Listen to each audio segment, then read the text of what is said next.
Hey guys, how you doing? It's Henry. I'm Mowers. Good morning. This is a Toro Recycler 6.75 Kohler engine. It belongs to Andy from Jericho. Saw him this weekend, says it doesn't work anymore. Brought it home so I could fix it for him. And he says that all he does is starts it and then it runs for like 5 seconds and then it stops. That's all it does. He put a lot of fuel cleaner in it, whatever crap, octane combination of it. This is what it does. He's had it for 6 years.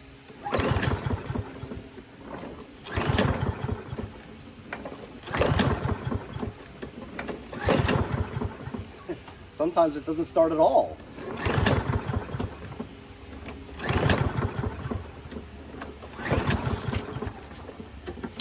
It's a good machine. I've had many of these and I love them. A lot of people don't like the Kohlers, but I like them. Has a high wheel in the back. It's front self-propelled. As you can see, he could use new wheels.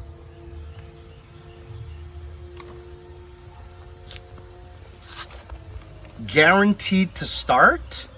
How can anybody say that?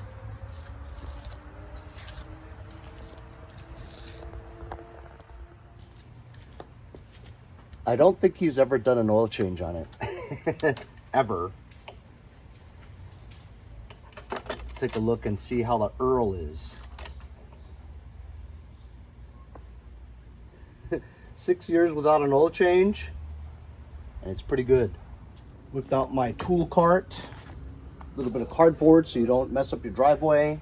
Let's check the gassage. It's full of gas, but it's kind of cloudy looking. Because like I said, he poured a lot of different solvents in there, like fuel cleaner, octane booster, all kinds of crap that he poured in there. So I'm thinking maybe the combination of different solvents that he put in there to enhance the performance of the mower is causing it not to really run right, you know. Won't even start now, you know. So let's take a look at the cap. And it's okay. It's not great, but it's okay. And if you look at it, the choke is closed, which means it probably is okay with the choke. Because usually when these things, the auto choke feature, if the thermostat is bad on the muffler, the choke will remain open, and then it won't start on a cold start. You know, even though it's hot, really hot, it still won't start. But it's closed. It should have started. You know. Let's drop the bowl and see what kind of crap he's got under there. Kohlers are like Chinese engines. They have 10mm bolts. So the jet nut, or the nut that's holding the bowl, is 10mm. I've worked on this machine before. Let's pinch off the fuel first so we don't make a mess. Seems like it might not be getting fuel, so perhaps the fuel line needs to be fixed. Jet nut has no jet in it, it's just a nut. Drop the bowl. Let's take a look at the condition of the fuel in here. It's clean with a little bit of stuff in it, but not terrible. Let's just do a quick and dirty and see if we fix this. Just gonna clean that out. And we're going to blow some fluid up the emulsion, clean it out. I just sprayed some carb cleaner in there, used a screwdriver, kind of cleaning it out that way.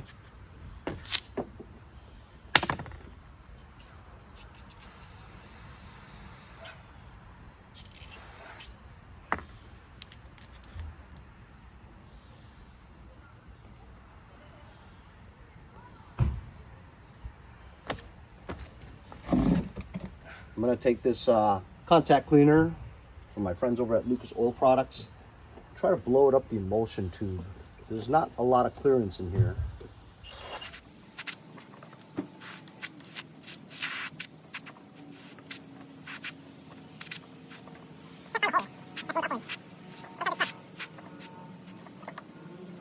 I want to clean out the whole carburetor. It's hard to get to with this, it's still being attached. So 10mm gonna see how easy it is, I forget, to remove the carburetor so I can just like shoot out all the holes. I don't want to put the bowl back on and then it still doesn't start. And then I do this all over again. So just gonna do it right the first time. Got a vent tube here, another vent tube here. If these vent holes don't work well, that could be an issue too. Got spacers in here for the air filter base.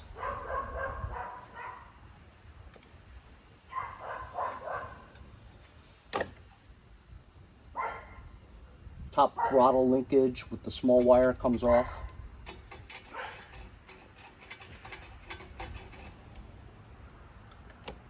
And this thing slides right off.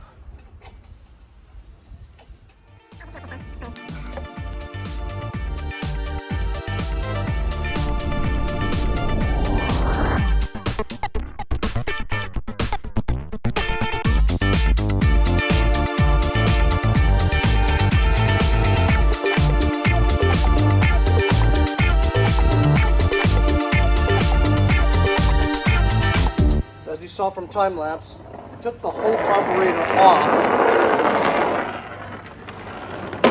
To take the carburetor off, you had to disconnect the thermostat off the muffler. I had to take this top cover off. Just 3 10mm bolts would remove the recoil starter and the engine cover, and then you would have access to 2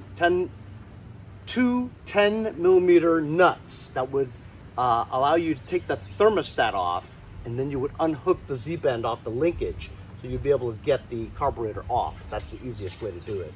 So I'm a little confused about something. I removed the main jet out of the emulsion area, and then as I was cleaning the little tiny holes there, a black O-ring popped off. And I don't recall a black O-ring in that area at all. And I'm not even really sure about where it went, but I think I put it back correctly. If not, I have another Kohler carburetor that I can just simply replace. Well, we cleaned the carburetor thoroughly, and I did check the flow of the fuel, and the flow of fuel came out regularly. So it's not leaking now. I've let the fuel flow. Remember, the fuel could be suspect too, right? Next thing I'm gonna do if this doesn't start, I'm gonna drain all the fuel from it and then put in fresh fuel. But let's see if it starts.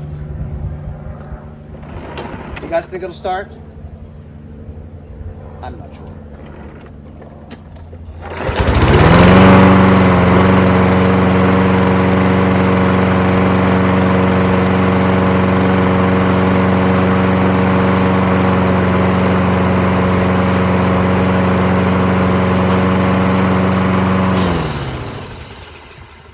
Perfect. First pull.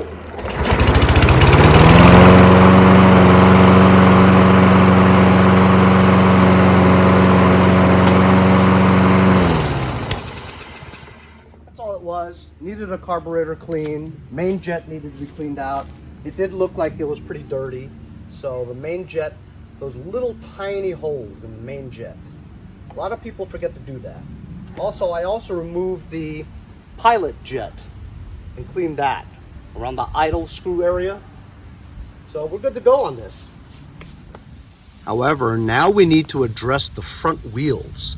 They're not terrible, but they're not good either. Even though he doesn't use this on concrete, moving it from place to place, if you're engaging the self-propulsion, it's gonna spin on concrete. Therefore, concrete is gonna rub out that plastic tread.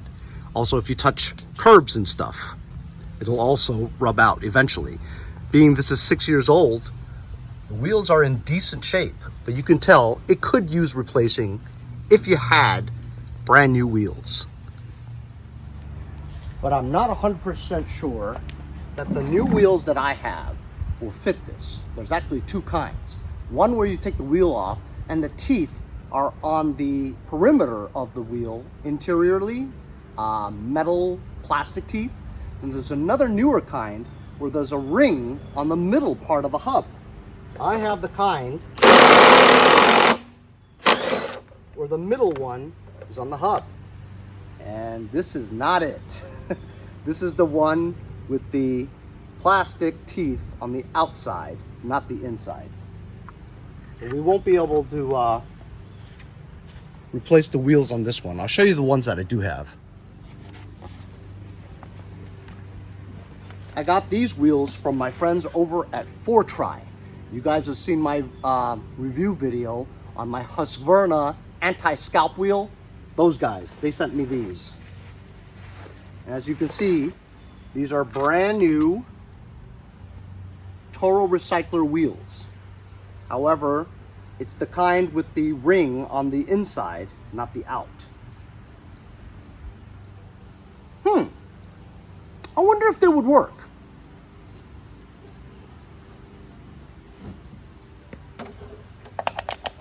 Because you're just using the wheel, the same gear, you know what I mean?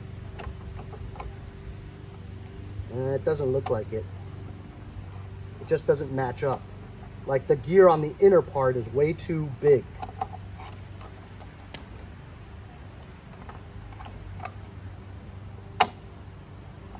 Yeah, it wouldn't fit.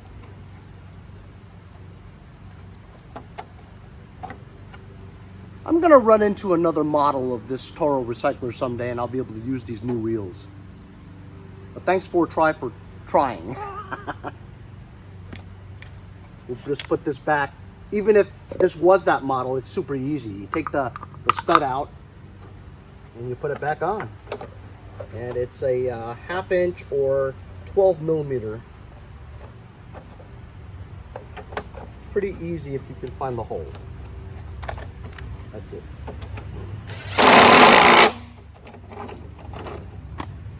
So we'll save these for another application in the future when I run into a Toro Recycler that has the gear on the hub and not on the outer part.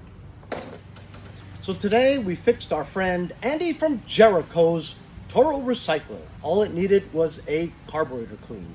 Even though I didn't feel like the carburetor was all that dirty, there are things on the inner part where I blew out here and there that probably caused it not to start. Remember, Andy from Jericho is not just my friend, he's also your friend.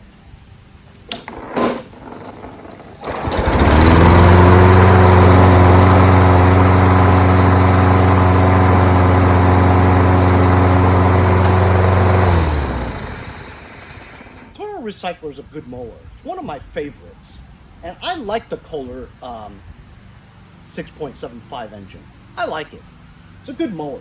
Anyway, now it's ready to go for another season. Thanks a lot for joining me on today's episode. We'll see you guys next time on Mowers and Blowers. See you guys next time on Mowers and Blowers.